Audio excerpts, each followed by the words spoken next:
ನೋಡಿ ಸ್ನೇಹಿತರೆ, ಈಗ ಒಂದು ಚೌಟ್ರಿಗೆ ಬಂದಿದ್ದೀನಿ.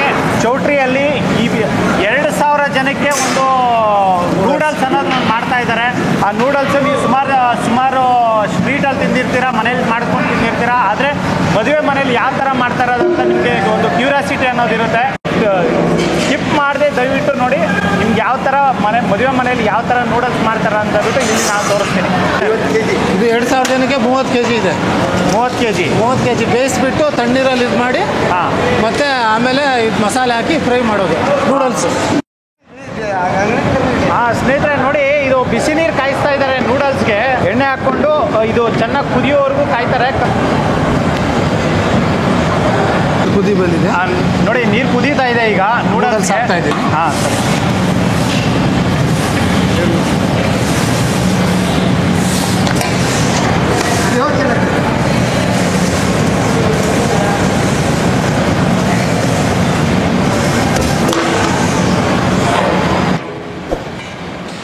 ಕೈ ಪಾತ್ರೆ ಎತ್ಕೊಂಡು ನೀರು ಕಮ್ಮಿ ಆದರೆ ನೀರು ಹಾಕ್ಕೋಬೋದು. ಬಿಸಿನೀರು ಇಟ್ಟಿರ್ತೀವಿ. ಓಕೆ. ಸ್ವಲ್ಪ ಬೆಂದ ಮೇಲೆ ಗೂಡೆಗೆ ಹಾಕಿ ತಣ್ಣೀರು ಹಾಕಬೇಕು. ಹಾಗಾದರೆ ಗಂಜಿ ಸುಟ್ಕೋಬಾರ್ದು ಅಂತ. ಆ ಥರ ತಣ್ಣೀರು ಹಾಕಿದ್ರೆ ಗಂಜಿ ಎಲ್ಲ ಬಿಟ್ಕೊಬಿಟ್ಟು ಫ್ರೀ ಆಗುತ್ತೆ. ಓಕೆ. ಸ್ವಲ್ಪ ಬೇಯಿಸುವಾಗ ಸ್ವಲ್ಪ ಎಣ್ಣೆ ಕೊಟ್ಕೋಬೇಕು. ನೀರಿಗೆ ಎಣ್ಣೆ ಕೊಟ್ಕೊಂಡ್ರೆ ಒಳಗಡೆ ಎಣ್ಣೆ ಅಂಟ್ಕೊಳ್ಳಲ್ಲ. ಅಂಟ್ಕೊಂತೀರಾ ಉದ್ರಾಗಿರುತ್ತೆ. ನಾವು ಫ್ರೈ ಮಾಡಿದಾಗ ಉಪ್ಪು ಖಾರ ಹುಳಿ ಎಲ್ಲ ಹಾಕ್ಕೊಬೋದು ಬೇಕಂದ್ರೆ. ಇಲ್ಲಿ ಏನೂ ಹಾಕೋದಿಲ್ಲ, ಬರೀ ಬೇಯಿಸಿ ನೀರು ಹಾಕಿ ಕೊರಕಕ್ಕೆ ಹಾಕಿ ಇದು ಮಾಡ್ತೀವಿ ಅಷ್ಟೇ. ಆಗ ನಮಗೆ ರುಚಿಗೆ ಎಷ್ಟು ಬೇಕೋ ಅಷ್ಟು ಉಪ್ಪು ಹಾಕೋಬೋದಲ್ಲ. ಉಪ್ಪೆಲ್ಲ ಅಲ್ಲೇ ಪಾತ್ರೆದಲ್ಲೇ ಸೇರಿಸ್ಕೊಂಡು ಅಲ್ಲೇ ಫ್ರೈ ಮಾಡುವಾಗ ಹಾಕೋತೀವಿಲ್ಲ. ಎಲ್ಲರೆಲ್ಲ ಅದರಲ್ಲೇ ಹಾಕ್ತಾರೆ. ಇಲ್ಲೇ ಅಲ್ಲಿ ಜಾಸ್ತಿ ಆದರೆ ಇದು ಮಾಡೋಕ್ಕಾಗಲ್ಲ ಅಂತ ಇಲ್ಲೇ ಹಾಕೋದಿಲ್ಲ ನಾವು. ಅಲ್ಲೇ ಫ್ರೈ ಮಾಡಿದಾಗ ಹಾಕ್ಕೊಂತೀವಿ. ಇದನ್ನು ಎಷ್ಟು ಬೇಯಿಸ್ಕೊತೀರಾ ಇಲ್ಲಿ ಒಂದು ಸ್ವಲ್ಪ ಮೆತ್ತಗಾಗೋವರೆಗೂ ಬೇಯಿಸಿ ತೆಗೆದುಬಿಡ್ತೀವಿ. ಓಕೆ. ಇಲ್ಲಿ ಗೊತ್ತಾಗ್ಬಿಡುತ್ತೆ, ಮುಟ್ಟ ತಕ್ಷಣ ಗೊತ್ತಾಗುತ್ತೆ, ಎಳೆದ ತಕ್ಷಣ ಗೊತ್ತಾಗುತ್ತೆ. ಅವಾಗ ಬಸ್ಬಿಡ್ತೀವಿ. ಇದಂತ ಕ್ಲೀನ್ ಸೊಸೈಟಿ ಅವರಮ್ಮ. పోండమ్మా ಕಿಚನ್ ಅಂತ ಕ್ಲೀನ್ చేయండి పోండి. ಬೆಂದಿದೆಯಾ? ಇನ್ನು ಸ್ವಲ್ಪ ಬೇಯಬೇಕು.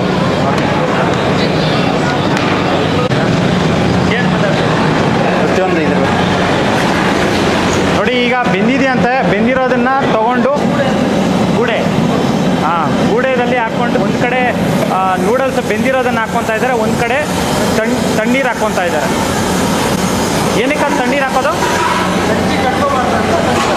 ಓಕೆ. ಫ್ರೀ ಆಗಿರೋದಕ್ಕೆ. ಓಕೆ. ಬರೀ ಬಿಸಿ ನೀರೇ ಬಿಟ್ಬಿಟ್ರೆ ಅದು ಇದಾಗ್ಬಿಡುತ್ತೆ, ಅಂಟಾಗ್ಬಿಡುತ್ತೆ. ಅದ್ರ ಜೊತೆ ತಣ್ಣೀರು ಹಾಕ್ಕೊಂಡ್ರೆ ಬಿಡಿ ಆಗಿರುತ್ತೆ ಅನ್ನೋ ಕಾರಣಕ್ಕೆ ಅವರು ತಣ್ಣೀರು ಸೇರಿಸ್ಕೊತಾ ಇದ್ದಾರೆ. ಅದಕ್ಕೆ ಪ್ರೆಸ್ ಮಾಡು ಕೆಳಗೆ.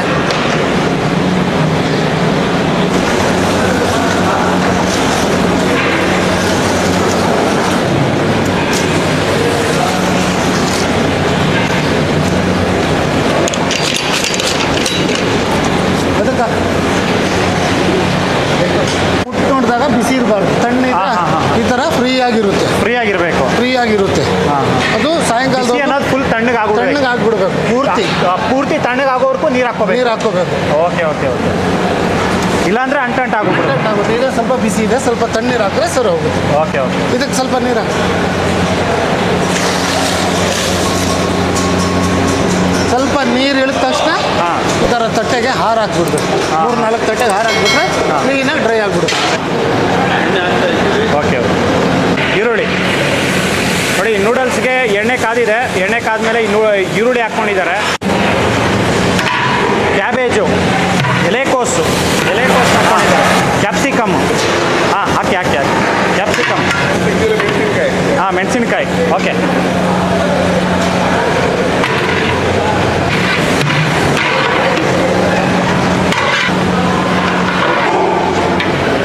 ಹಾಕ್ಕೊಳ್ಳಿ. ಬೀನ್ಸು ಕ್ಯಾರೆಟ್ ಹಾಕ್ಕೊತಾ ಇದ್ದಾರೆ ಈಗ.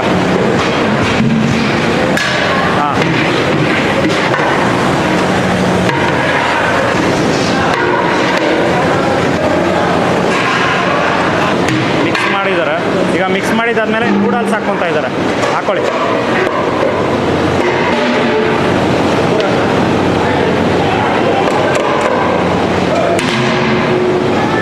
ಹಾಕಿ ಚಿಲ್ಲಿ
ಕೊತ್ತಂಬರಿ ಸೊಪ್ಪು ಹಾಕ್ಕೊಂಡಿದ್ದಾರೆ.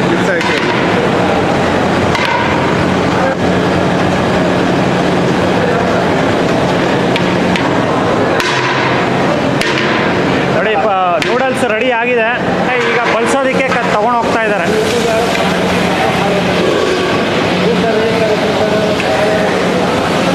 ನೋಡಿ ಈಗ ತಾನೇ ಜಸ್ಟ್ ನೂಡಲ್ಸು ತುಂಬಾ ವೆರೈಟಿಯಾಗಿ ಮಾಡಿದ್ದಾರೆ. ಅದೇ ಸಖತ್ತಾಗಿ ಮಾಡಿದ್ದಾರೆ. ಅದು ವೆರೈಟಿಯಾಗಿ ತುಂಬ ಚೆನ್ನಾಗಿದೆ, ಸಕ್ಕತ್ತಾಗಿದೆ ನಿಜವಾಗ್ಲೂ ಸರ್, ಸಕ್ಕತ್ತಾಗಿದೆ ಸರ್. ಆದರೆ ಹೊರಗಡೆ ಈ ಥರ ಎಲ್ಲ ಮಾಡೋದಿಲ್ಲ, ಎಲ್ಲಿ ಮಾಡೋದಿಲ್ಲ. ಮಿಕ್ಸರ್ ಸ್ವಲ್ಪ ತಗೊಂಡೆ ಕೊಡಿ ಮಿಕ್ಸರ್ ಸ್ವಲ್ಪ ತಗೊಂಡೆ ಕೊಡಿ ಅಂತ ಅವರು ಮತ್ತೆ ತಗೊಂಡೋಗಿ ಆಮೇಲೆ ಹೆಲ್ಪ್ ಮಾಡಿ ಕಟ್ಕೊಡಿ. ಹಾಂ, ತುಂಬ ಚೆನ್ನಾಗಿದೆ. ನೀವೆಲ್ಲ ಕಡೆ ಬಿಟ್ಟು ಮಾಡೋಕೆ ಹೋಗ್ತಿರಲ್ಲ, ಮಿಕ್ಸರ್ ಸ್ವಲ್ಪ ತಗೊಂಡೆ ಕೊಡಿ. ಅವರು ಸ್ವಲ್ಪ ಊರ ಮನೆಯಲ್ಲೆಲ್ಲ ನಾಟಿ ಸ್ಟೈಲೆಲ್ಲ ಮಾಡ್ತಾರಲ್ಲ. ಈಗ ಹೊರಗಡೆ ಎಲ್ಲ ಮನೇಲಿ ಮಾಡ್ಕೊಂಡು ತಿಂದಿರ್ತೀರ. ಆದರೆ ಈ ಥರ ನೀವು ಒಂದ್ಸರಿ ಟ್ರೈ ಮಾಡಿ ನೋಡಿ ಮನೆಯಲ್ಲಿ, ನಿಮಗೆ ಗೊತ್ತಾಗುತ್ತೆ ಯಾವ ಥರ ಬಂದಿದೆ ಅಂತೇಳ್ಬಿಟ್ಟು. ಇದೇ ಥರ ನಾವು ಮುಂದಿನ ವೀಡಿಯೋಗಳಲ್ಲಿ ತುಂಬ ದೊಡ್ಡ ಕ್ವಾಂಟಿಟಿಯಾಗಿ ನಾವು ತೋರಿಸ್ತಾ ಇರ್ತೀನಿ. ನೀವು ಮಿಸ್ ಮಾಡಿದ್ರೆ ನಮ್ಮ ಚಾನಲ್ಗೆ ಸಬ್ಸ್ಕ್ರೈಬ್ ಆಗಿ. ಆಲ್ಮೋಸ್ಟು ಒಂದು 2,500 ಆಲ್ಮೋಸ್ಟ್ 50,000 ಜನವರೆಗೂ ಮಾಡ್ತಾರಂತ ಇವರು. ಅಷ್ಟು ದೊಡ್ಡ ಎಷ್ಟೇ ದೊಡ್ಡ ಒಂದು ಫಂಕ್ಷನ್ ಇರಲಿ, ಆ ಫಂಕ್ಷನ್ನ ಇವ್ರು ನಡೆಸ್ಕೊಡ್ತಾರೆ. ಇವ್ರ ಹತ್ರ ಆಲ್ಮೋಸ್ಟ್ ಒಂದು ಎಷ್ಟು ಸಾವಿರ ಜನ ಇದ್ದಾರೆ ಸರ್ ನಿಮ್ಮ ಹತ್ರ? ನಮ್ಮ ಹತ್ರ 1,000 ಜನ ಸ್ಟಾಫ್ ಇದ್ದಾರೆ. 1,000 ಜನ ಸ್ಟಾಫ್ ಇದ್ದಾರೆ ಇವ್ರ ಹತ್ರ. 1,000 ಜನ ಸ್ಟಾಫ್ ಇದ್ದಾರೆ. ನಾನು ಡಿಸ್ಕ್ರಿಪ್ಷನಲ್ಲಿ ಇವ್ರದ್ದು ನಂಬರ್ ಕೊಡ್ತೀನಿ. ಅಕಸ್ಮಾತ್ ನಿಮ್ಗೆ ಯಾವುದಾದ್ರು ಫಂಕ್ಷನ್ಸ್ ಬಂದರೆ, ಏನಾದರೂ ಒಂದು ಗುರುಪ್ರವೇಶ, ಮದುವೆಗಳು ಏನೇ ಇದ್ರೂ ಇವ್ರನ್ನ ಕಾಂಟ್ಯಾಕ್ಟ್ ಮಾಡ್ಬೋದು. ಆದರೆ ನನ್ನ ಫ್ರೆಂಡ್ ಹೇಳಿರೋ ಕಾರಣಕ್ಕೆ ನಾನು ಅಲ್ಲಿಂದ ಹುಡ್ಕೊಂಡು ಇವ್ರನ್ನ ಬಂದೆ. ಆದರೆ ಇವ್ರು ಪ್ರತಿಯೊಂದು ಮಾಡೋ ವೀಡಿಯೋಗಳು ಅಷ್ಟೇ, ಅಡುಗೆಗಳು ಸೂಪರ್ ಆಗಿದೆ, ನಿಜವಾಗ್ಲೂ ತುಂಬ ಚೆನ್ನಾಗಿದೆ. GK ಕ್ಯಾಟರರ್ಸ್ ಬನಶಂಕರಿ ಇವ್ರದ್ದು GK caterers Banashankari second stage KR road Shastri Nagar. ನಾನು ಇವ್ರ ಅಡ್ರೆಸ್ಸು ಮತ್ತು ಇವ್ರ ನಂಬರು, ಇವ್ರ ಆಫೀಸ್ ನಂಬರು ಮತ್ತು ಇವ್ರದ್ದು ಗೋಡನ್ನು ಬೇರೆ ಇದೆ. ಗೋಡನಲ್ಲಿ ಆಲ್ಮೋಸ್ಟ್ ಅಲ್ಲೊಂದು 500 ಜನ ಕೆಲಸ ಮಾಡ್ತಾರೆ. ಅವ್ರದ್ದು ಅಲ್ಲಿಂದು ಲೊಕೇಶನ್ ಕೊಡ್ತೀನಿ, ಅವ್ರ ಹತ್ರ ಹೋಗಿ ಮಾತಾಡ್ಬೋದು. ನೀವೇನೋ ಅಡ್ರೆಸ್ ಬೇಕು ಅಂತಂದರೆ ಎಲ್ಲ ಡೀಟೇಲ್ಸು ಸಿಗುತ್ತೆ. ನಾನು ನೋಡಿ ಇವ್ರದ್ದು ಕಾರ್ಡ್ ಕೊಟ್ಟಿದ್ದಾರೆ. ಆ ಕಾರ್ಡು ನಾನು ಫೋಟೋ ಹೊಡೆದು ನಿಮ್ಮ ಪ್ರತಿಯೊಂದು ಡೀಟೇಲ್ಸು ನಾನು ನಿಮ್ಮ ಡಿಸ್ಕ್ರಿಪ್ಷನಲ್ಲಿ ಕೊಡ್ತೀನಿ, ಅದನ್ನು ಕಾಂಟ್ಯಾಕ್ಟ್ ಮಾಡಿಕೊಡಿ. Thank you. ಮತ್ತು ಮಿಸ್ ಮಾಡ್ತೀರಾ ಈ ವಿಡಿಯೋ ನಿಮ್ಗೆಲ್ಲರಿಗೂ ಇಷ್ಟ ಆದರೆ ದಯವಿಟ್ಟು ಲೈಕ್ ಮಾಡಿ, ಶೇರ್ ಮಾಡಿ, ಸಬ್ಸ್ಕ್ರೈಬ್ ಮಾಡಿ. ಮುಂದಿನ ವಿಡಿಯೋದಲ್ಲಿ ಸಿಗ್ತೀನಿ. ಬಾಯ್. Thank you.